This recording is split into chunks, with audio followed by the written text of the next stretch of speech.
अस्सलामुअलैकुम वरहमतुल्लाहि वबरकातुहू। बिस्मिल्लाहिर्रहमानिर्रहीम। ये जितने लोग ये पीछे पीछे बैठे हैं पहले काइंडली यहाँ पर आ जाएं, आगे की सब मुकम्मल करें। आ जाएं, शाबाश। अच्छा जी, मेरा नाम है एडवोकेट स्वाले सोरठिया और मैं आपको बिज़नेस लॉ यानी कि कैफ़ॉर पढ़ाऊँगा। सर आपने किया क्या है, मेरे पास मल्टीपल सर्टिफिकेट्स और डिग्रीज़ हैं। मैंने LLB किया, मैंने मास्टर्स किया इकोनॉमिक्स में, मैंने ACCA किया जो कि फाइनलिस्ट हूँ मैं। फिर मैंने PIFA किया, Pakistan institute of public finance and accountant. तो ये इस तरह की मल्टीपल चीज़ें हैं। सर आप करते क्या हैं? मैं एक कॉलेज का प्रिंसिपल हूँ फ्रॉम द लास्ट 8 years और ICMA को, CA को, ACCA को, A-levels को लॉ मैं पढ़ा रहा हूँ। That's all about me. अब सर आज की क्लास का मकसद क्या है, मतलब आज आप बिजनेस लॉ की क्लास लेने आज सिर्फ स्पेसिफिकली क्यों आए हैं, मैं आपको बता देता हूँ। आज की क्लास का मकसद सिर्फ और सिर्फ आपका कॉन्फिडेंस है। बस आपको सिर्फ ये यकीन दिलाना है कि बिजनेस लॉ का पेपर पास हो सकता है सुकून से, इसमें कोई टेंशन ही नहीं होगी आपको। बस ये आपको यकीन दिलाना है आज की क्लास से, ठीक है। अब सर ये यकीन आएगा कैसे आपको कि सर बिजनेस लॉ का पेपर हम पास कर सकते हैं? मैं क्या करूंगा, आज आपको पास्ट पेपर दिखाऊंगा। कौन से वाला? पिछली अटेम्प्ट का। हमेशा ये हमारी रिवायत रही है कि हम क्या करते हैं, हम पिछली अटेम्प्ट का पास्ट पेपर एक बार देखते हैं। सर लेकिन हमें तो समझ ही नहीं आएगा। आपको समझ आएगा, मैं आपको बताऊंगा। तो आपको ये लगेगा यार मैं क्यों इतना स्टूपिड था कि मैं पिछली बार पास्ट पेपर मैं देखने के बाद मुझे तो पेपर दे देना चाहिए था। और अगर आप पेपर दे देते तो आपको ऐसा भी लगेगा कि आप पास हो जाएंगे। सही है। तो सिर्फ आपका कॉन्फिडेंस लेवल सेट करना है आज की क्लास का मकसद। सर बिजनेस लॉ का पेपर 100 मार्क्स का पेपर है। 85 मार्क्स आपके डिस्क्रिप्शन के हैं और 15 मार्क्स के आपके MCQs हैं। अब सर हमने किस मैथडोलॉजी से पढ़ना स्टार्ट करना है, मतलब क्या हमारी स्ट्रैटेजी क्या होगी बिजनेस लॉ के हवाले से? हम क्या करेंगे, पूरे चैप्टर का कॉन्सेप्ट समझते जाएंगे बगैर बुक देखे, सारी देसी और विदेशी एग्जाम्पल्स के साथ। जितनी भी एग्जाम्पल्स होती हैं उन सब के साथ हम क्या करते जाएंगे, हम सिर्फ कॉन्सेप्ट समझते जाएंगे। एक काम। दूसरा काम हम क्या करेंगे सर, हम उसके बाद रीडिंग करेंगे उस पूरे चैप्टर की। अंग्रेजी देखेंगे ना उसकी, पता तो लगे अंग्रेज क्या कहता है इसमें। दो बातें। तीसरी बात फिर क्या होगी, फिर हम उसके पास्ट पेपर्स देखेंगे उसी स्पेसिफिक चैप्टर्स के। 3 काम हो गए। सबसे इंपॉर्टेंट 3 ही काम होते हैं। सर मुझे कॉन्सेप्ट पता हो, मैंने रीडिंग की हुई हो और मुझे उसके पास्ट पेपर्स पता हो। ये मेरे काम थे। आपके क्या काम होंगे ये आपको बता देता हूं। जब तक चैप्टर खत्म नहीं होगा तब तक आपने सिर्फ और सिर्फ क्या करना है, आपने सिर्फ और सिर्फ मेरे साथ अपने रजिस्टर में जो कुछ आपने लिखा है उसको गो थ्रू करते जाना है। एक। दूसरा काम आपका, जब चैप्टर खत्म हो जाएगा उसके बाद आप उस पूरे चैप्टर की एक समरी बनाएंगे। समरी बनानी कैसी है मैं आपको बता दूंगा। सर ये समरी कब के लिए बना रहे हो और क्यों बना रहे हैं हम? समरी आप इसलिए बनाएंगे ताकि आपको यह पता लग जाए कि सर एग्जाम की रात को मैंने अपने रजिस्टर्स नहीं घुमाने, मैंने अपनी किताबें नहीं घुमानी। आपने घुमाना क्या है, वो समरीज देखनी है। बस एक पेज की एक समरी, एक चैप्टर की एक पेज की समरी। टोटल 18 चैप्टर है, आपको कितने पेजेस घुमाने? 18। इसका मतलब आपको क्या लगेगा, अबे बस ये पेपर देने जा रहा हूं 18 पेजेस का। कितनी आसान हो जाएगी आपकी जिंदगी। 2 काम। तो अगर ये आप बाद में करेंगे, इससे अच्छा क्या है, हर चैप्टर के साथ साथ आप ये काम करते जाएंगे। 2 काम। तीसरा काम आपका क्या है? तीसरा काम आपका है, ये कुछ मुश्किल काम है और टाइम कंज्यूमिंग भी है। सर जो पास्ट पेपर्स हम डिस्कस करेंगे वो पास्ट पेपर्स हमने लिखने होंगे। 3 काम। 3 काम मेरे, 3 काम आपके। मेरे 3 काम कौन से? सबसे पहले कॉन्सेप्ट्स, इसके बाद रीडिंग, इसके बाद पास्ट पेपर्स। हो गया, कुछ भी नहीं बचा जिंदगी में। आपके 3 काम क्या है? सबसे पहले नंबर 2 समरी और number 3 past papers in writing. Simple हो जाएगा। Sir business law Kaif 4 fail होता क्यों है? होता होगा ऑब्वियस बात है ना?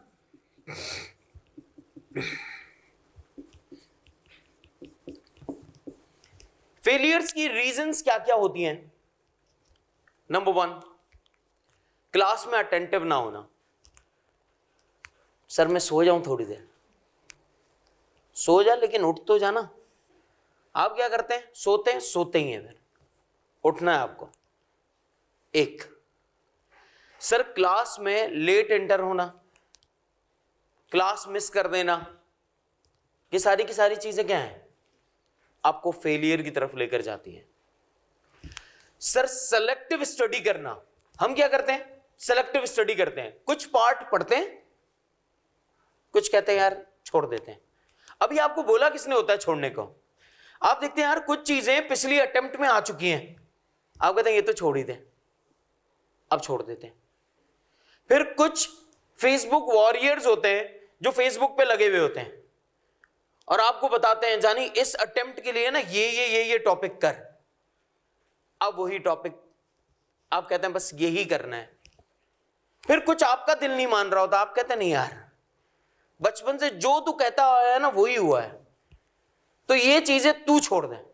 कुछ चीजें आप छोड़ देते हैं, तो बच बचा के आप कुछ इतनी सी चीजें करके जाते हैं जिसकी वजह से आप फेल हो जाते हैं, सेलेक्टिव स्टडी की वजह से। सर एग्जामिनर पेपर किस तरह का पूछ रहा है? लास्ट 2 अटेम्प्ट से मॉडरेट पेपर है, बहुत आसान नहीं, बहुत मुश्किल नहीं, एक मॉडरेट पेपर। हर कॉन्सेप्ट आपसे टेस्ट करेगा। मुश्किल आपको क्या होगी एग्जाम में? सर ऑलमोस्ट कोई 20 to 25 पार्ट्स आपसे एग्जामिन करता है, 20 से 25 पार्ट्स। आप ये सोचें आपके टोटल नंबर ऑफ चैप्टर्स कितने हैं? 18 टोटल नंबर ऑफ आपके चैप्टर्स हैं, उसमें से एग्जामिन कितने पार्ट्स कर रहा है? एमसीक्यूज को हटा के 20 से 25 पार्ट्स। अब जो 20 से 25 पार्ट्स आपसे एग्जामिन किए जाएंगे, क्या आप समझते हैं कि सर आप 3 घंटों में वो पेपर पूरा कर लेंगे? कितना मुश्किल होगा। और आप ये सोचेंगे हर चैप्टर से एग्जामिन करता होगा, नहीं करता होगा, और हर चैप्टर की बारीकियां कुछ भी उठा के आपके मुंह पे मार देता होगा।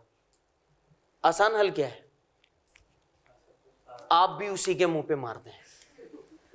क्या सुनो, कोई बंदा अगर आपसे बदतमीजी करे तो आप क्या करेंगे? आप भी कर लेंगे। न्यूटन का लॉ है ना यार, हर एक्शन का रिएक्शन। तो आपका रिएक्शन क्या होगा? बोला हमारा रिएक्शन भी तगड़ा है भाई इस बार, क्योंकि तैयारी करके गए। अगर तैयारी करके नहीं गए, सह लेना भाई, वो मार रहा है अगर मुंह पे तो सह लो, क्या करें आप, कोई ऑप्शन नहीं है। लेकिन अगर आपकी तैयारी है तो फिर सहने नहीं जा रहे हैं, फिर मुंह तोड़ देना उसका। Got my point? तो इसका मतलब चीजें क्या हो जाएंगी? बहुत अलाइंड हो जाएंगी। ये अलाइंड होंगी कब? साथ साथ अगर ये सारी चीजें होती गई। सर आपने क्लास में करना क्या है? जब हम पढ़ाना आपको स्टार्ट करेंगे ना, आपने हर बात अपने रजिस्टर में लिखनी है। सर रजिस्टर मेरे पास कौन सा होना चाहिए? प्रॉपर एक न्यू रजिस्टर होना चाहिए आपके पास। प्रॉपर एक नया रजिस्टर आपके पास होगा, हर बात आप उसके अंदर लिखते जाएंगे, ये जरूरी है आपके लिए। सर लेकिन मैं किस लैंग्वेज में लिखूं? उर्दू में लिखूं, इंग्लिश में लिखूं, सराइकी में, पंजाबी, जिस लैंग्वेज में आप एक्सपर्ट हैं उस लैंग्वेज में आप मेरी बातें लिखते जाएंगे, क्योंकि सारे कॉन्सेप्ट आपके पास आपके रजिस्टर्स में होंगे। हर कॉन्सेप्ट आप जब ये सीनियर से पूछेंगे तो आपको बताएंगे कि इस रजिस्टर की अहमियत कितनी ज्यादा है जो आपके पास रखा हुआ है रजिस्टर। ठीक है, तो आपके लिए मोस्ट इंपॉर्टेंट चीज क्या है? आपके रजिस्टर्स, और वो रजिस्टर्स आपको इंशाल्लाह पास करवा देगा। डन हो गया। हमें यह पता लग गया सर क्लास में लेट नहीं आना, क्लास में मोबाइल फोन यूज नहीं करना, क्लास में सर छुट्टी नहीं मारनी, आज का काम 15-20 दिन बाद पे नहीं लेके जाना। ये सारी चीजें क्या करते जाएंगे? साथ साथ करते जाएंगे। डन। अब सर आईकैप ने आपको कुछ ग्रिड दी है कि सर पेपर कहां से कितना कितना आएगा। आईकैप ने एक्चुअली इसको 4 सेक्शंस में डिवाइड कर दिया है। कितने सेक्शंस में? 4 में। इसे हम कहते हैं ग्रिड ए, बी, सी और डी। ये 4 ग्रिड है आईकैप की। अभी मैं आपको बताता हूं, जब हम पास्ट पेपर्स इंशाल्लाह देखेंगे ना तो हमें पता लग जाएगा कि सर आईकैप जो कहता है उस पर रहता भी है या नहीं। ठीक। सर ग्रिड ए में वो क्या पूछता है? ये हमारा चैप्टर नंबर 1 है। Chapter number 1 legal system. ये हमारा क्या है? Legal system chapter 1।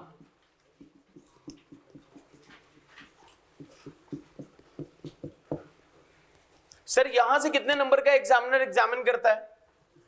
5 to 8 marks का। एग्जामिनर ने खुद बताया है, मैं नहीं बता रहा। एग्जामिनर खुद बता रहा है कि मैं 5 से 8 नंबर का एग्जामिन करूंगा आपसे। ठीक है। फिर सर ये क्या है? कॉन्ट्रैक्ट। कॉन्ट्रैक्ट के एसेंशियल्स, कॉन्ट्रैक्ट की परफॉर्मेंस। एग्जामिनर आपसे कहता है ये है चैप्टर 2 से लेकर चैप्टर 10 तक सारी कहानी मैं यहां से करता हूं।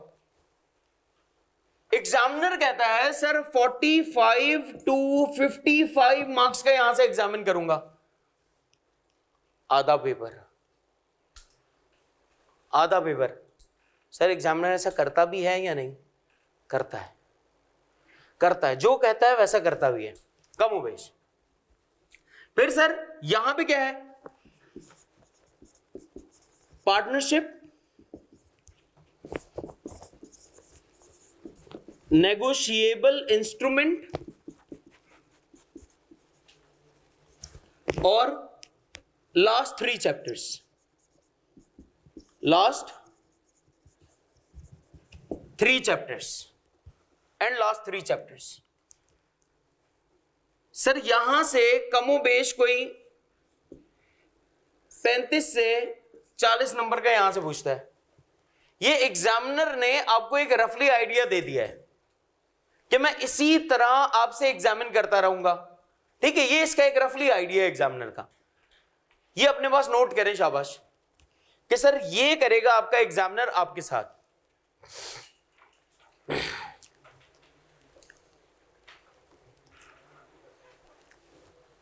Chapter 1 legal system. चैप्टर 2 से 10 तक आपका ग्रिड बी और ग्रिड सी के अंदर एग्जामिन होगा। भाई को रोजा लग गया, भाई नहीं छापेंगे कुछ भी।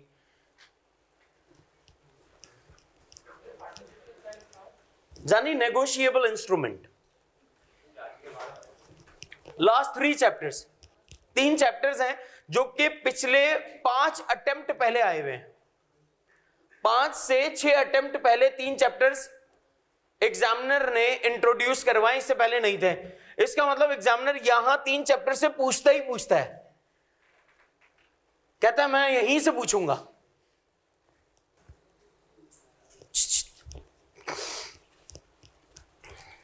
अब सर पिछली बार एग्जामिनर ने क्या किया है, ये भी तो आपको पता होना चाहिए। सर ये ऐसे ही तो नहीं दे दी मुंह उठा के, कोई तो ऐसी कोई चीज होगी ना इसमें। जो 85 मार्क्स के अंदर का बता रहा हूं आपको, एमसीक्यूज को हटा के, एमसीक्यूज कितने मार्क्स के हैं? 15 मार्क्स के। सर एमसीक्यूज कितने नंबर के कितने होंगे? 15 नंबर के 15 हो सकते हैं, 15 नंबर के 12 हो सकते हैं, 15 नंबर के 10 हो सकते हैं, 15 नंबर के 6 भी हो सकते हैं। एग्जामिनर की मर्जी है, एग्जामिनर बादशाह आदमी है। गैस सुनो, जब आप बादशाह पे आए आप भी कीजिएगा अपने हिसाब से। तो इसका मतलब एग्जामिनर की मर्जी है। सर जरूरी नहीं कि 1 नंबर का एक एमसीक्यूज होगा, एमसीक्यूज 2 नंबर का भी हो सकता है, 2.5 नंबर का भी हो सकता है। आपको लगे पूरा क्वेश्चन है ये गलत जगह पे आ गया है, एग्जामिनर की मर्जी है। हमारे एक जानने वाले हैं, वो कहते हैं जब हम किसी के बारे में कहे ना यार इसने ठीक नहीं किया, तो कहते बेटा शेर जंगल का बादशाह होता है, उसकी मर्जी है अंडा दे या बच्चा है। अगर कोई बादशाह है तो फिर उसकी मर्जी ना यार। आई कैप यहां का कौन है? बादशाह है। अब उसकी मर्जी है, जो चाहे वो करेंगे। तो भैया अब ये मैं 85 मार्क्स में से बता रहा हूं। सर यहां से आपके एग्जामिनर ने 4 नंबर का पूछा है, एमसीक्यूज भी पूछे होंगे 1 आधे नंबर के, हो गया 5 या 6 नंबर। एमसीक्यूज को हटा दिया अभी हमने। ये पिछली अटेम्प्ट का बता रहा हूं आपको। सर 4 मार्क्स का एग्जामिनर ने यहां से पूछा है। यहां पे एग्जामिनर ने क्या कहा? 45 से 55, तकरीबन कुछ 43 मार्क्स का एग्जामिनर ने ग्रेड बी और ग्रेड सी से पूछा है। एक्सेप्टेबल है? यस और नो? फिर यहां पर एग्जामिनर ने आपसे कुछ 38 मार्क्स का पूछा है, 38 मार्क्स। इसका मतलब जो आपसे कमिटमेंट किया ना, उस कमिटमेंट से पीछे नहीं हटता। बातें आसान, जो कहा वैसा ही किया एग्जामिनर ने। यह नस्ली लोगों की पहचान है, जैसा कहते हैं वैसा करता है। आईकेप वैसा ही करता है आपसे। अब सर आईकेप मुझे ना फेल करना चाहता है, सर मुझे सब बोलते हैं, मैं कसम खा सकता हूं सब आपको ऐसा ही बोलते हैं ना, आईकेप तुझे फेल करने बैठा है। ईमानदारी की बात है, आप मुझसे कसम उठवा लें, मैं ये बात कह सकता हूं कि आईकेप आपको फेल करने नहीं बैठा। आईकेप ये चाहता भी नहीं कि आप फेल हो जाएं। अगर आईकेप ये चाहता कि आप फेल हो जाएं, क्या वो कभी आपको ये बता देता? कभी भी ना बताता। एक चीज मैं आपको बता रहा हूं कि यार ये कितना अच्छा है। आईकेप का अच्छा और भोलापन क्या है? एक चीज आपको इसने पहले से बता दी, कहां से कितने कितने नंबर का पूछ लूंगा आपसे। एक फिर आईकेप क्या करता है? आपको तमाम पास्ट पेपर्स दे देता है उठा के, बोला जा भाई जितने पेपर्स हुए ना सब पेपर्स मैं तुझे दे रहा हूं। पास्ट पेपर देने का मतलब क्या है? जान ले मेरे बारे में, मैं कैसा हूं, मैं कैसा पेपर बनाऊंगा। और क्या चाहिए? ये तो चाहिए था, तुम्हारी नेचर पता लगे तुम्हें खुश रखेंगे। भाई आईकेप अपनी नेचर बता रहा है, बोला खुश रख लो ना यार, रख लेंगे। 2 काम। तीसरा काम आईकेप क्या करता है? सर आपको सॉल्यूशन देता है। इस सवाल का सॉल्यूशन क्या होगा? आप बताओ यार, इतने नाइस ऐसे करोगे? ये करता है क्या आपके साथ? 2 काम। तीसरा काम क्या करता है? सॉल्यूशन देने के बाद भी इसको लगता है नहीं यार बच्चा बहुत बच्चा है, इसको और ट्रेनिंग करनी पड़ेगी। बोला मैं इनको कमेंट्स भी देता हूं। कमेंट्स क्या? बच्चे ने ये वाला सवाल अटेम्प्ट किया और बच्चे ने ये जो सवाल अटेम्प्ट किया, यहां पे मेजॉरिटी ऑफ स्टूडेंट्स ने इस क्वेश्चन के इस पार्ट के अंदर ये वाली गलती की है। और क्या चाहते हो? बोले ये भी बता देता हूं। लोग गलती क्या करते हैं? बोले तुम ये नहीं करना। आप बोलते नहीं मैं तो करूंगा, मैं बच्चा हूं। अब भाई नहीं करनी गलती। तो आपको और क्या दे रहा है? एग्जामिनर्स कमेंट और रिपोर्ट, 4 चीजें आपको बता रहा है। अब यार क्या वाकई में अब भी आपको लगता है आई कैप आपको पास करने आया है? मुझे नहीं लगता। ओ पास करने आया है यार, ये सच क्यों आ रहा है? बोला भी था कॉन्फिडेंस की क्लास है। तो हमें ये पता लग गया है कि भाई पास करना क्या है? आसान। अब तक हमें क्या लग रहा है? पास करना क्या है? आसान। सर ये 4 बातें एग्जामिनर ने आपको बता दी, और ये क्या है? ये क्या शो करता है? इसके मुखलिसी। लिख लें ये 4 बातें। पहली बात कौन सी है? सर आपको ग्रेड बता दी। ग्रेड में क्या बता दिया? 85 मार्क्स का यहां से डिस्क्रिप्शन से और 15 मार्क्स का आपसे एमसीक्यूज से। एमसीक्यूज 1 नंबर का हो ये जरूरी नहीं, ये भी बता दिया, ताकि बच्चा ये देख के ही नहीं बोले यार मैं तो पागल हो गया, मैं तो 1 नंबर के 15 सोच के आया था, यहां तो 6 पड़े हुए हैं। उसकी मर्जी है यार, आपको बता दिया ना पहले से, बस लिख लो, शाबाश। 4 बातें मेन जो आई कैप आपको बता देता है। और अब यकीन जाने सर आप इंशाल्लाह पास कर सकते हैं, इंशाल्लाह। ये जितने लोग भी मौजूद हैं सर, ये सब का इंशाल्लाह बिजनेस लॉ की गारंटी मैं दे रहा हूं इंशाल्लाह आपको, इंशाल्लाह। सर आप क्यों दे रहे हो? आप कौन हो? ये जिनके ये ब्रिज पे नाम लिखा होता है बाबा वाबा, या आप हो?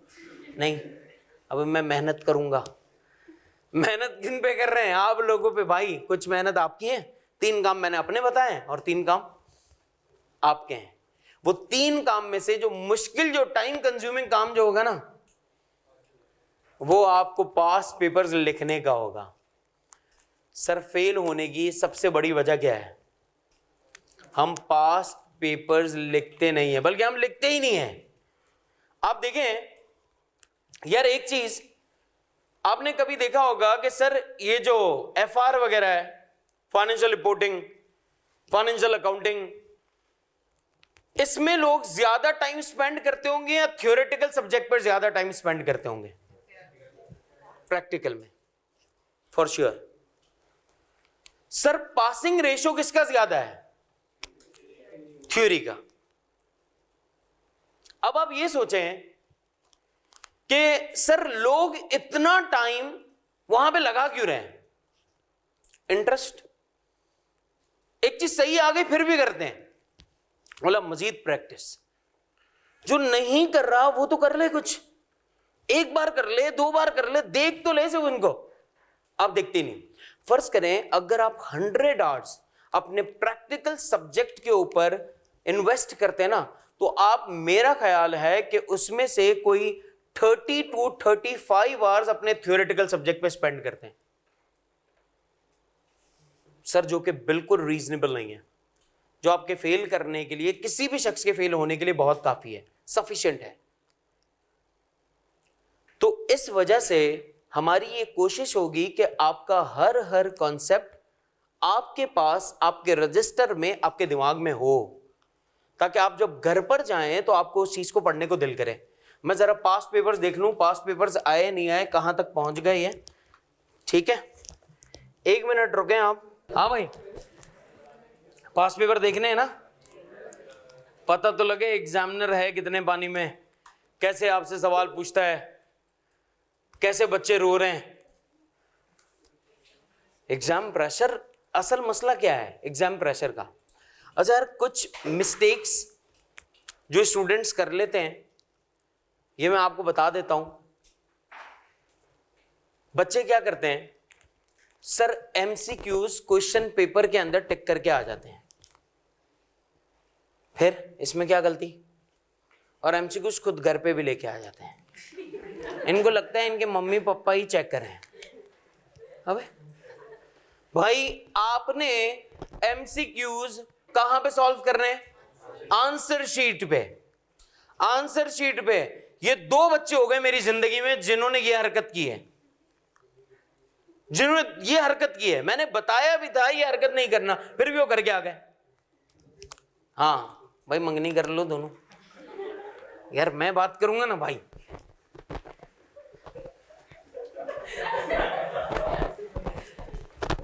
तो अभी सर ये 2 लोग हो गए, अब इसमें से एक बंदा था पिछले से पिछले अटेम्प्ट का,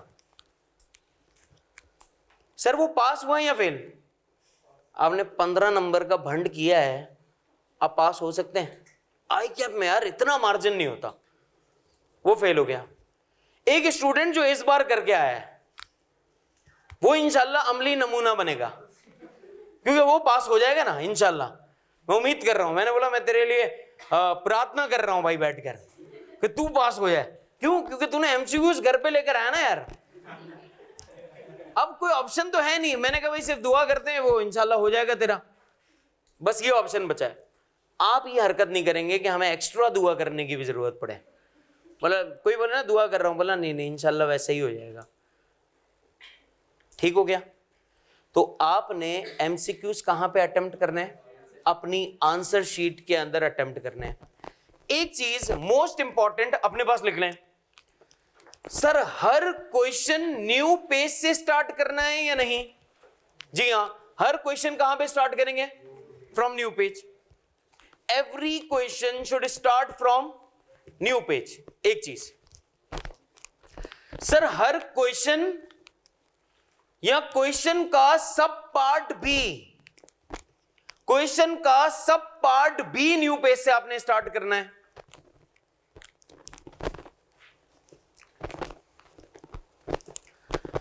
सर अक्सरों बेशतर ऐसे जैसे लिखा हुआ है क्वेश्चन नंबर 4 का ए और क्वेश्चन नंबर 4 का बी। सर 4 का ए आपने कहां पे करना है?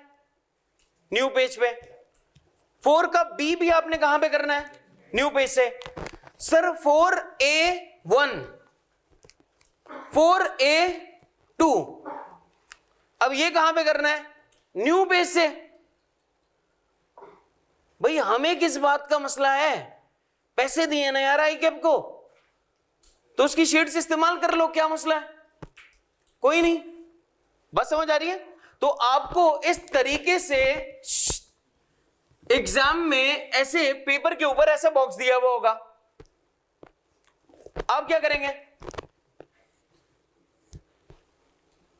4A1, अब ये सारी चीजें क्या हो जाएंगी? स्कैन। स्कैन हो गई, पता ये लग जाएगा कि सर यहां पर आपने अटेम्प्ट क्या किया इस पूरे उसमें 4A1। देखना एग्जामिनर आपके लिए कितना काइंड हो गया है, बोला है डब्बा भी इनको बना के दे देता हूं, वरना ये ऐसे लिख देंगे।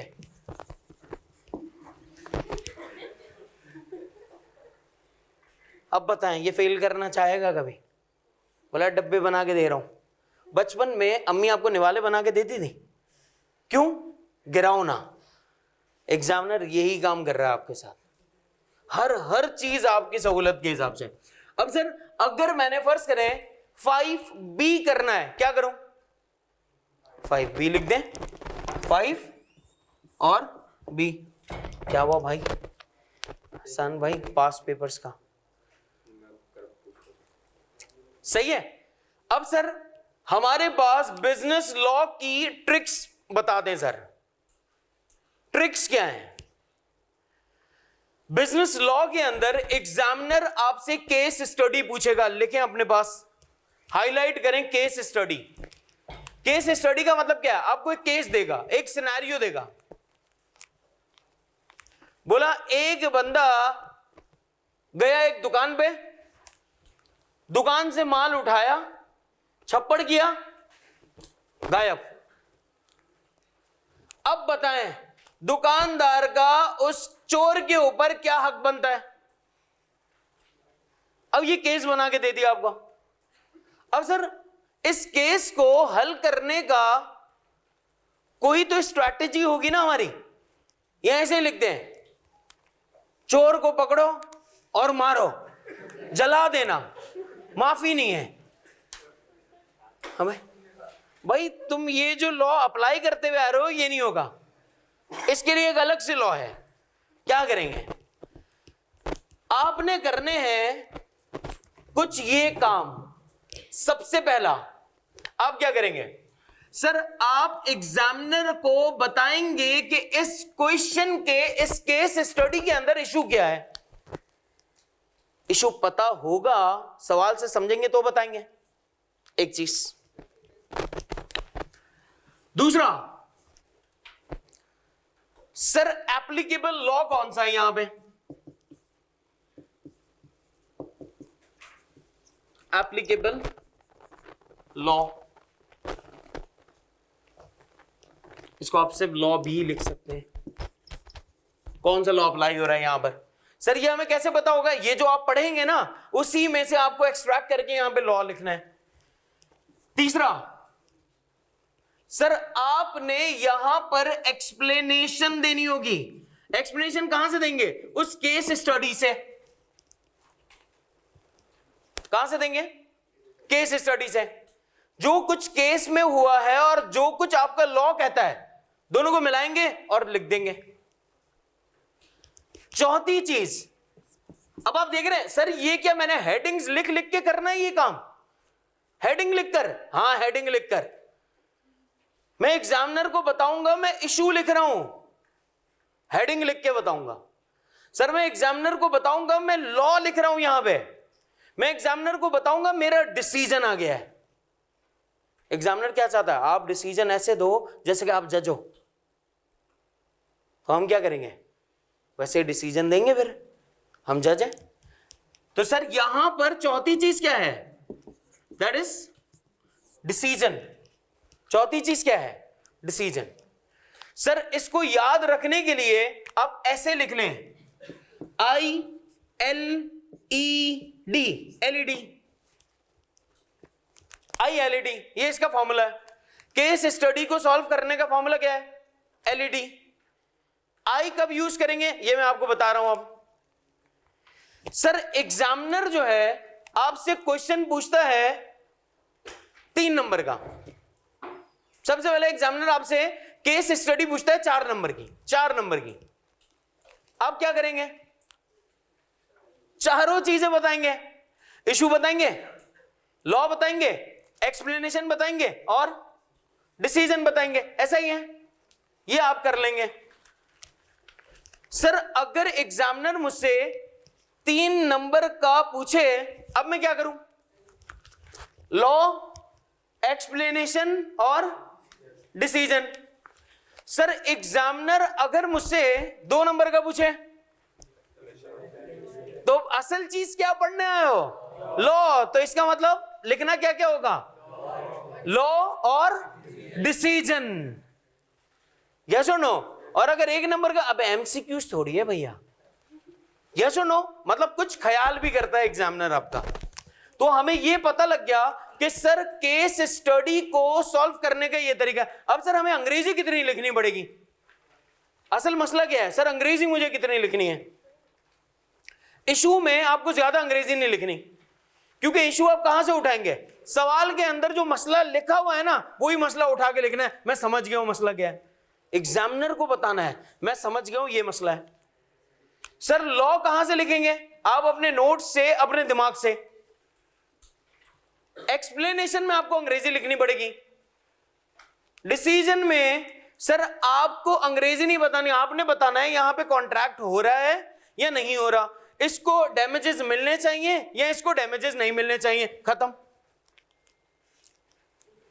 कितना क्लियर कट आंसर हो गया? यस और नो? कितनों के पास नहीं है ये? बोलो ना भाई। ये ले लो। मिल गए? सबके पास आ गए? आ रहे। भाई को दो, भाई को दो, पीछे वाले भाई को दे दो, उनके पास नहीं आया होगा। जल्दी जल्दी जल्दी जल्दी भाई, ऐसे सबको थोड़े थोड़े दे दे। हाँ ऐसे ही। हाँ अपनी रॉ के निकालो, बाकी पास कर दो सबको। कर दो कर दो कर दो। है भाई ये लो जल्दी जल्दी।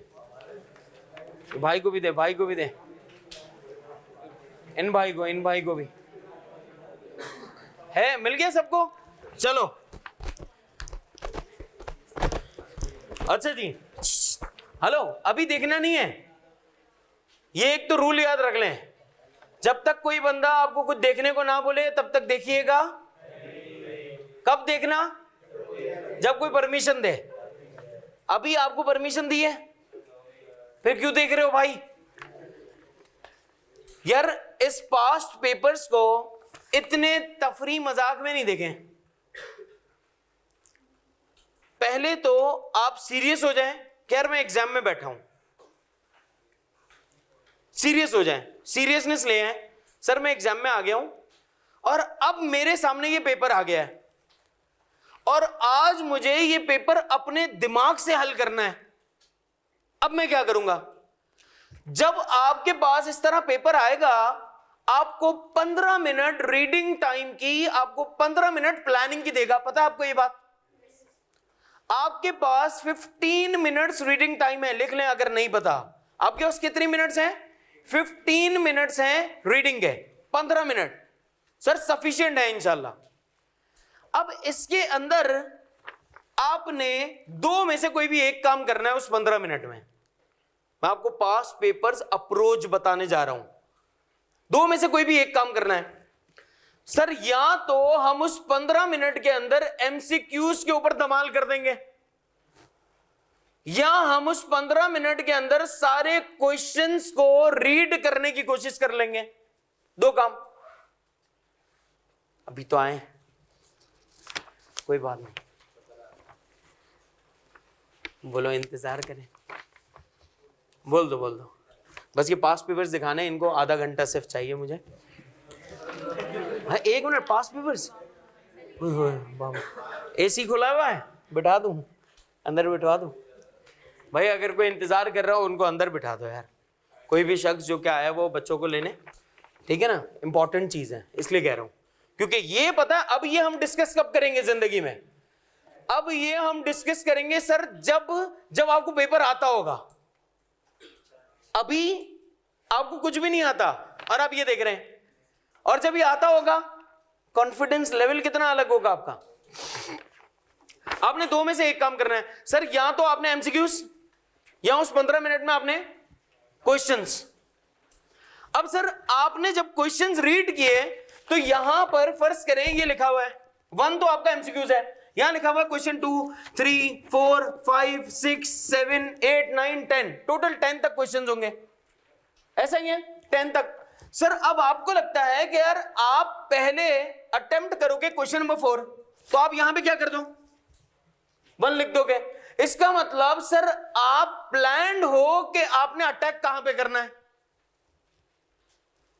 कौन से क्वेश्चन पे आप अटैक करेंगे। फिर आपने लिख दिया 2 यहां पे, 3 यहां पे, 4 यहां पे। सर ये क्या है? ये आपकी प्लानिंग है।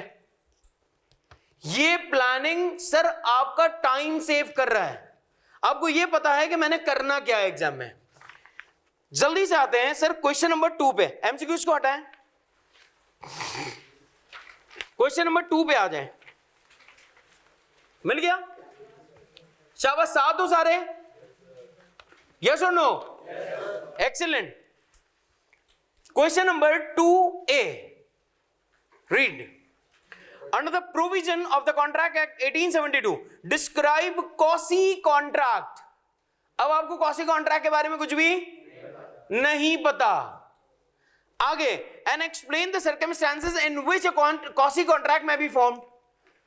सर quasi contract एक contract की नस्ल है। एग्जामिनर बोल रहा है मुझे वो बताओ भी और इसके अंदर के circumstances भी बताओ। ये पूरा एक चैप्टर है जिसमें एग्जामिनर ने 5 बातें की हुई हैं टोटल। इस पूरे चैप्टर में 5 बातें। नंबर देखें, नंबर मिल सकते हैं या नहीं? सर क्या ये टेक्निकल सवाल है या स्ट्रेट अवे रट्टा क्वेश्चन है? स्ट्रेट अवे रट्टा। एग्जामिनर ने क्या बोला कौसी कॉन्ट्रैक्ट बताओ। कौसी कॉन्ट्रैक्ट बताएंगे, उसकी 5 चीजें बताएंगे, 5 नंबर हो जाएंगे। इसका मतलब एग्जामिनर कितना काइंड हो रहा है हमारे साथ। बोला अभी कोई टेक्निकल बात नहीं करते, तू अभी तो आया है एग्जाम में, तेरा मूड सही रखते हैं। पहले मूड सही किया इसने। इसके बाद under the provision of the partnership act, अब पार्टनरशिप पे जा रहा है। मैंने बताया था पार्टनरशिप है। Under the provision of the partnership act 1932 list the restrictions imposed on the implied authority of partners. कि पार्टनर्स के पास जो अथॉरिटीज होती हैं, कुछ होती हैं एक्सप्रेस अथॉरिटीज और कुछ होती हैं इंप्लाइड अथॉरिटीज। कह रहे हैं जो इंप्लाइड अथॉरिटीज हैं उनमें कौन कौन सी चीजें आपको मना है।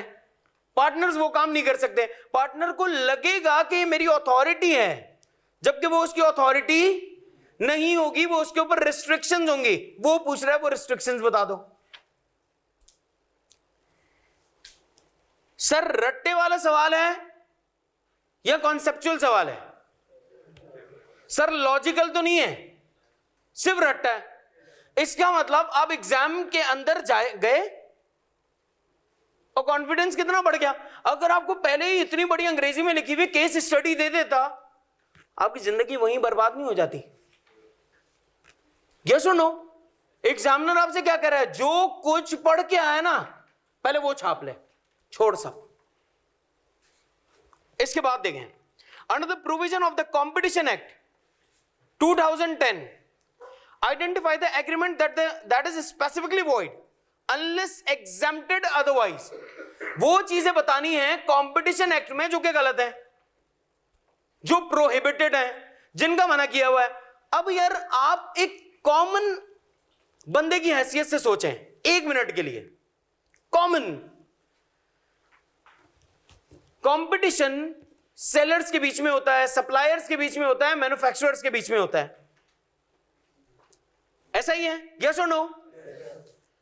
कौन सी ऐसी चीजें हैं जो एक सेलर को मना की गई होंगी कानूनी तौर पर, यह काम तू नहीं करना, खराब माल नहीं बेचना, डिसेप्टिव मार्केटिंग नहीं करना, है ना? प्रोडक्ट कैसा हो आप दिखा कुछ और रहे हो, ये नहीं करना। सर आपस में सबके सब एक ही प्राइस तय नहीं कर लेना। यस और नो? जैसे कि ये 10 दुकानें, मैं गया, मैंने कहा भाई आलू कितने के? बोला 50 के। मैंने पूछा 50 के। सर आलू की एक्चुअल कीमत है 20 रुपए, सब कितने का दे रहे हैं? 50 रुपए का। मजबूरन मुझे खरीदना पड़ेगा नहीं खरीदना पड़ेगा? कानून मना कर रहा है ये हरकतें नहीं करना। किनको मना कर रहा है? सेलर्स को मना कर रहा है। किसको मना कर रहा है? सप्लायर्स को मना कर रहा है कि कंपटीशन एक्ट के तहत ये सारे काम तुम नहीं कर सकते। रट्टे वाली बात या नहीं? कॉन्सेप्ट आपको सारे याद होंगे दिमाग में। यस और नो? इसका मतलब सर अब तक 5 नंबर, 4 नंबर और 6 नंबर कितने हो गए? 15 नंबर। कितना कैरिंग है एग्जामिनर। इसके बाद define the term electronic fund under the provision of the payment system and electronic fund transfer. Sir electronic fund है क्या? पैसे आप क्या कर रहे हैं, एक बंदे से दूसरे बंदे को जो ट्रांसफर कर रहे होते हैं इलेक्ट्रॉनिकली, ऑनलाइन। सर ये वो सारी चीजें आपको लिखनी है। अब आप सोचें यार सर क्या ये मुश्किल बातें कर रहा है अब तक? अगर आपको लिटरली कॉन्सेप्ट्स पता होते हैं तो आप क्या कहते हैं? सर मुझे ले जाओ सर, मैं जाना चाहता हूं एग्जाम में, मैं कर लूंगा जी आज सर, रोजे में भी मैं चले आऊंगा आज पेपर देने। ऐसा ही है ना? ऐसा ही लग रहा है आपको? आगे आए, आगे देखते हैं जरा।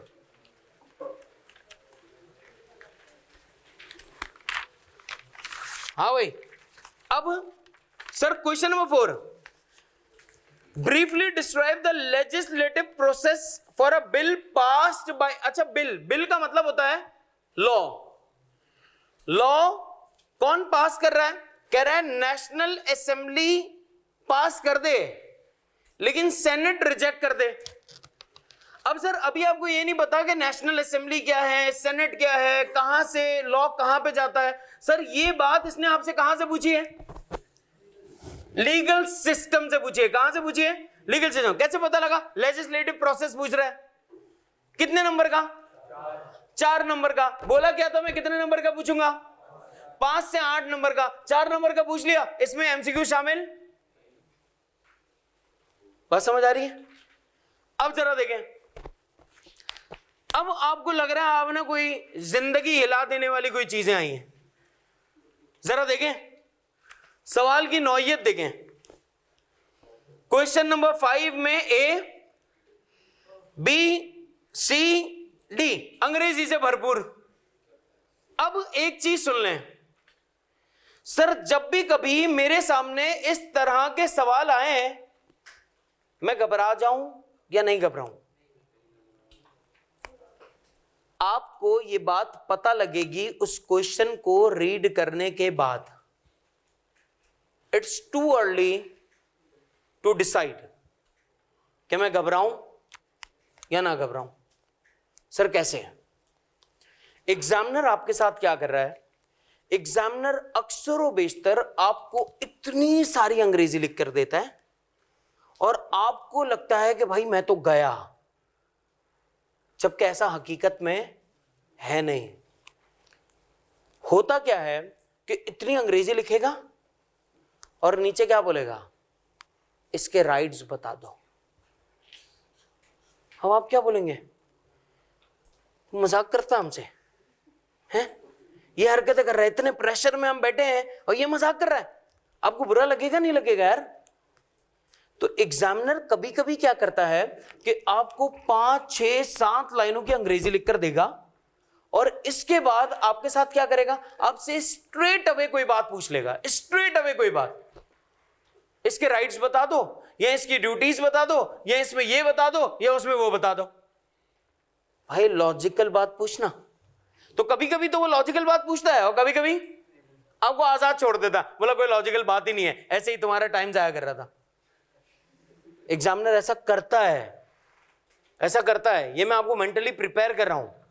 इसे हम कहते हैं कि सर एक क्वेश्चन कौन सा होगा, यानी हमें 3 किस्म के क्वेश्चंस की कैटेगरी पता लग गई एग्जामिनर की। हाँ, हमें 3 किस्म के एग्जामिनर्स की क्वेश्चंस की कैटेगरी पता लग गई है। पहला कौन सा? कौन सा? जो अभी हमने देखे स्टार्ट के क्वेश्चंस, रट्टे वाले, स्ट्रेट अवे, कुछ नहीं सोचना, पेन उठाना है, जिहाद स्टार्ट। दूसरा, सर लॉजिकल लग रहा होगा लेकिन लॉजिकल होगा नहीं, केस स्टडी दी हुई होगी, आपको क्या लग रहा होगा, बहुत कॉन्सेप्चुअल बात करने जा रहा है, जबकि कॉन्सेप्चुअल कोई बात उसमें होगी नहीं, आपको डराने के लिए, आपका टाइम जाया करने के लिए बैठा है। तीसरा, सर होगा क्या, लॉजिकल कॉन्सेप्चुअल होगा, वो असल क्वेश्चंस होंगे जो आपको हिला देंगे। एग्जामिनर ने तकरीबन कुछ नहीं, कोई 22 से 24 नंबर के ऐसे क्वेश्चंस पूछे जो आपको हिला दे। पिछली अटेम्प्ट में इतना तो हक बनता था ना यार, इसका पास करने के लिए आपको इतना मार्जिन भी तो दिया है।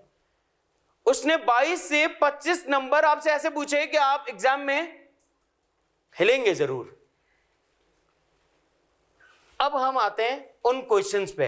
अब हमें इसमें से देखना होगा कि सर ये लॉजिकल है या सीम्स लॉजिकल है। सीम्स लॉजिकल क्या, सर लग रहा है कि लॉजिकल है, हकीकत में। जैसे एक ये भाई को देखें, 7 भाई नाम है इनका, ये कैसे बैठे हैं, जैसे कैसा लग रहा है कि बहुत ही एटीट्यूड में है ये, हाँ है ना, ये बॉस है, जबकि है नहीं, लग रहा है, हकीकत में सही बैठ। इसका मतलब ये है, ये लग क्या रहा था कि ये बंदा बहुत ही एटीट्यूड में है, जबकि हकीकत में नहीं है, बहुत ही काइंड बच्चा है। इसे हम कहते हैं सीम्स लॉजिकल। कौन से क्वेश्चन है ये, सीम्स लॉजिकल, जबकि इसमें लॉजिक वॉजिक है ही नहीं। और एक होते हैं प्रॉपर कॉन्सेप्चुअल या लॉजिकल। डन। एग्जामिनर की 3 चीजें पता लग गई हैं। हर चीज आज एग्जामिनर के बारे में बात हो रही है, हर चीज। 3 बातें, पहला रट्टा बेस, दूसरा सीम्स लॉजिकल, तीसरा लॉजिकल। सिंपल। अब जरा आते हैं सवाल पे। Under the provision of the contract act 1870। अच्छा, सबसे पहले आपने करना क्या है, आपने यहां पर, अच्छा सबसे पहले हमने ये इतने बड़े बड़े क्वेश्चंस को कुछ देर के लिए साइड करते हैं और आसान आसान वाली चीजें देखते हैं। अब अब देख रहे हैं, अब पेपर आपको लग रहा है यार अब है कोई पेपर। हम पीछे पीछे पलट के आखिरी सवाल पे चले गए, क्वेश्चन नंबर 10 पे। क्वेश्चन नंबर 10 क्या कह रहा है? Identify the agreements that are expressly declared to be void. कह रहा है ऐसे एग्रीमेंट्स बताओ जो कि स्टार्ट से ही गलत होते हैं। वॉइड मतलब आप अभी दिमाग में रखना गलत। ऐसे एग्रीमेंट्स बताओ जो कि शुरू से ही गलत होते हैं। वो सारे एग्रीमेंट्स आप बता दोगे, पूरी लिस्ट है उसकी, पूरी लिस्ट, पूरा एक चैप्टर है, पूरा एक टॉपिक है, आप वो उठा के बताते जाएंगे। कितने नंबर का? 6 नंबर का। इसके बाद sir define the term agent and explain how the authority of an agent is determined. Sir agent की अथॉरिटी कैसे पता लगेगी कि ये बंदा मेरा एजेंट है? या तो ये बंदा बोल दे कि मैं आपका एजेंट हूं, तो ये कौन बन गया? एजेंट। या ये बंदा लिख कर दे कि मैं आपका एजेंट हूं, तो ये कौन बन गया? या ये मेरा ना कुछ बोले ना लिख कर दे, अपनी हरकतों से शो करे कि मैं आपका एजेंट हूं। इसका मतलब सर एजेंट वो शख्स होता है जो कि आपको रिप्रेजेंट करता है, आपके लिए काम करता है। इसका मतलब सर कहीं ना कहीं ये वाला सवाल भी क्या है? लिखना है आपने, लिखना है आपने, लेकिन आपको इसके पीछे के कॉन्सेप्ट्स पता होने चाहिए। डन। अब जरा आते हैं सर उन क्वेश्चंस पे जो या तो लॉजिकल होंगे या सीम्स लॉजिकल होंगे। कौन से वाले सवाल पे छोड़ दिया था? क्वेश्चन नंबर 5 पे आ जाते हैं। आज डील रीड करते हैं इसको, जरा आए साथ में रीड करते हैं। PD is a partnership firm engaged in the purchase and sales of automobile। Saad, Mona and Jain. कितने लोग हैं? 3 लोग। ये 3 होंगे कौन? पार्टनर्स। तीनों की तीनों कौन है? Partners. Share profit in equal proportion. Profit कैसे शेयर कर रहे हैं? Equally. Done. Following are some of the matters related to PD and its partners. ठीक है, कुछ मैटर्स हैं जो कि PD में रहने वाले लोगों के साथ कुछ हुए। A car racing championship is planned to be held in Karachi on 31st March 2024। एक कार रेसिंग होने वाली है कराची में। On 1st January 2024, PD entered into marketing collaboration with a car racer। एक कार रेसर के साथ इन्होंने क्या किया? एक कोलैबोरेशन कर लिया। सर वो मार्केटिंग कंपनी कौन सी है? SR। और हमारी कंपनी कौन सी है? PD। हमारी कंपनी कौन सी है? PD। और मार्केटिंग कंपनी कौन सी है? SR। For 2 million. सर ये मार्केटिंग कोलैबोरेशन कितने रुपए की हुई है? 20 लाख रुपए की, 2 मिलियन की। Another collaboration, PD also promised to deliver a brand new sports car to SR if it wins the final of the championship। फिर से सर अगर आप ये रेस जीत गए, हम आपको क्या करेंगे? Brand new sports car gift करेंगे, आपको दे देंगे। कब? जीतोगे तो, और नहीं जीते तो कुछ नहीं मिलेगा। इसका मतलब यहां पे एक लॉ है, वो कौन सा है? Contingent contract. कौन सा law? Contingent contract. Sir contingent contract क्या होता है? किसी इवेंट के ऊपर दूसरा इवेंट क्या करता है? डिपेंड करता है। एक इवेंट के ऊपर दूसरा इवेंट क्या कर रहा होता है? डिपेंड कर रहा होता है कि अगर हम जीते तो मिलेगा और नहीं जीते तो नहीं मिलेगा। अच्छा फिर क्या हुआ? However, on 1st March 2024, Zen cancelled the sport। Sir Zen कौन है? हमारा ही पार्टनर है। कहां का? PD का। Zen ने ये वाली डील क्या कर दी? कैंसिल कर दी। सर रेस कब होनी थी कुछ पता है? 31 मार्च को। और इसने कब कैंसिल कर दी? और एग्रीमेंट कब हुआ था? अब जरा समझो, अब हमें उलझा रहा है, बोला तारीखों में उलझाते हैं तुम्हें। 1 जनवरी को हमने क्या किया था? बोलो मेरे साथ। एग्री किया था, कोलैबोरेशन किया था। रेस कब होनी थी? 31 को। कैंसिल हमने कब कर दिया? पहले तो तुमने कैंसिल किया क्यों? अगर आप कोई एग्रीमेंट करने के बाद, कोई कमिटमेंट करने के बाद कोई चीज कैंसिल करोगे, आपके ऊपर डैमेजेस लगने चाहिए या नहीं लगने चाहिए? लगने चाहिए। अब आप क्या बोलोगे? सर अभी रेस हुई नहीं है, रेस जब होगी। यार तला भाई सिर्फ ये मुझे रीड करवाने हैं कुछ सवाल, बस मुझे सिर्फ 10 मिनट दें, मैं आ रहा हूं अल्लाह की कसम, बस आ रहा हूं। अच्छा भाई अब जरा समझो, छोड़ दो सब बातें छोड़ दो, देखते हैं। सर अब रेस होगी और आप जीतेंगे तो हम डैमेजेस क्लेम करेंगे ना। अभी रेस हुई, जब रेस होगी और हम रेस जीतेंगे तो हम क्लेम करेंगे। अभी हम क्लेम क्यों, अभी जीते थोड़ी हो। इसका मतलब कि सर अगर हम हार गए, अगर हम रेस हार गए तो क्या हम क्लेम कर सकते हैं? क्लेम भी नहीं कर सकते। बात समझ आ रही है? तुम्हारा क्लेम कब पॉसिबल था? जीतने पर। अब जरा देखो, Zen cancel the sports car incentive on PD's behalf when the car prices increase exponentially. Sir car prices उधम बढ़ गई। जब इतनी कार प्राइसेस बढ़ गई ना तो सामने वाले बंदे ने क्या बोला? बोला भैया मैं पीछे हट रहा हूं, मैं आपको ये कार गिफ्ट नहीं कर सकता। अब एग्जामिनर पूछ रहा है, आपने एग्जाम में करना क्या है? आपने सबसे पहले वो रीड करना है जो मैंने अभी रीड नहीं किया। क्या? रिक्वायरमेंट। वरना आप क्या करते जाएंगे? उलझते जाएंगे, 10,000 चीजें निकालेंगे ना। यार रेस जीता नहीं जीता, यार केस होगा नहीं होगा, डैमेजेस मिलेंगे नहीं मिलेंगे, 10,000 सवाल है ना। एग्जाम में बैठ के नहीं आएंगे। क्यों? सर आप डायरेक्टली क्या रीड करोगे? रिक्वायरमेंट। रिक्वायरमेंट कौन सी वाली है? जो बोल्ड में लिखी हुई है ना, बोल्ड लेटर्स में। सर वो रिक्वायरमेंट आपको सबसे पहले रीड करनी है, जल्दी से देखते हैं। Under the provision of the contract 1872 evaluates PD position. किसकी पोजीशन मालूम कर रहे हैं? पीडी यानी पार्टनरशिप फर्म की, पार्टनरशिप फर्म की position and discuss the remedies available to SR. Remedies का मतलब क्या होता है? इलाज। इनके पास क्या क्या रेमेडी अवेलेबल है, क्या क्या सॉल्यूशन अवेलेबल है? किसके पास? एसआर के पास। गॉट में पॉइंट? अब हमें पता लग गया कि सर जो हम ऊपर डिस्कस करके आए वैसा ही पूछ रहा है ये। डन। हमें अगर लॉ पता होंगे तो हम क्या कर सकेंगे? अप्लाई कर सकेंगे। कैसे? 4 बातें, ILED, इस तरह से हमने अप्लाई करना है। क्वेश्चन नंबर 5 का बी भी देख लें। On 1st January 2024, Saad entered into another partnership named Triangular Tours (TT). Saad partnership का बंदा है, किसी और के साथ एंटर हुआ TT, which arranges trips to the tourists. However, Saad did not inform Mona and Zen regarding his new partnership venture. Sir आप एक घर में रहते हैं, सोचें जरा, यार हम सारे ये भाई बहन हैं।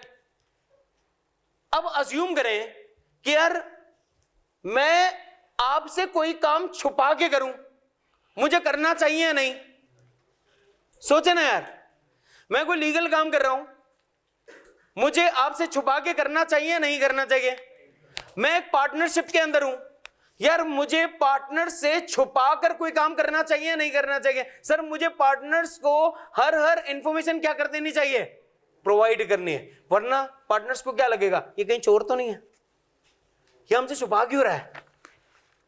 यस और नो? बातें छुपाएंगे तो मसला होगा।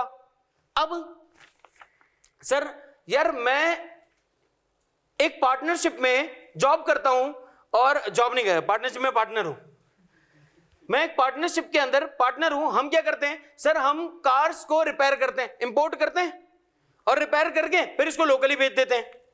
अब मुझे पता लग गया है, बोला अच्छा कार को हम वहां से मंगवाते हैं, इसको रिपेयर करते हैं, यहां पे भेज देते हैं। सर हर बंदे के हिस्से में लाख लाख रुपए आते हैं, 5 लोग हैं, 5 लाख रुपए बचते हैं, हर बंदा लाख लाख रुपए ले लेता है। मैंने कहा क्यों ना, अब तो मुझे खुद भी आता है किससे मंगवानी है, कैसे मंगवानी है, कैसे रिपेयर करनी है, और बेचना भी आता है। तो मैं खुद ही भी अकेला ये काम क्यों नहीं कर लूं? उनके साथ भी करूं और अकेला भी छप्पड़ में करता रहूं। तो कानून क्या कहता है? ये काम तुम नहीं कर सकते, तुम्हें ऐसे काम नहीं करने। यस और नो? बात समझ आ रही है? अब जरा ये देख लो जल्दी से। Under the provision of the partnership act 1932 determine सात liability towards Mona and Jain in respect of profit earn through TT's business. Sir TT के बिजनेस से जो कुछ उसने कमाया उसको दूसरे पार्टनर्स को देना पड़ेगा या नहीं देना पड़ेगा? देना पड़ेगा लग रहा है, लेकिन हमें देखना क्या है कि सर दोनों बिजनेस से सेम है या अलग अलग हैं? यस और नो? बात समझ आ गई? हो जाएगा? ओ भाई हो जाएगा या नहीं होगा? हो जाएगा। एक्सीलेंट। अच्छा जी, डू वन थिंग, एक मिनट अभी हिलिएगा नहीं प्लीज। से अल्हम्दुलिल्लाह, से अगेन अल्हम्दुलिल्लाह। आप लोगों से कल इंशाल्लाह मुलाकात करेंगे।